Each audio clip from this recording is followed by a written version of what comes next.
बात है। नहीं, मेरा ये सोचना है, ठीक ज्ञान की बातें भैंसों के सामने क्यों की जाए, भैंसों को भैंसा ही बना रहने दिया जाए।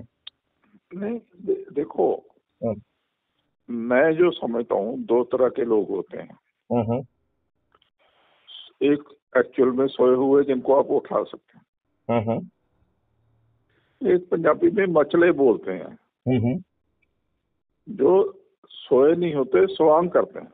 हम्म, उनको आप उठा ही नहीं सकते यार। हाँ, वो नाटक कर रहा है, उसको क्या उठाओगे आप। और परफेक्टली वो नाटक है। हम्म, इसलिए एक कहावत है कि सोए हुए को उठाया जा सकता है, मचले को कौन उठा सकता है। बहुत सही।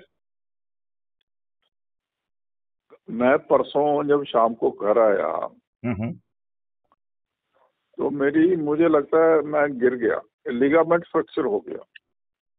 अरे, ये तो बहुत गड़बड़ हुआ। तो मैं तो आपको उल्टा कह रहा था कि आप स्वस्थ हो जाएंगे, और उल्टा हो गया आपके साथ तो।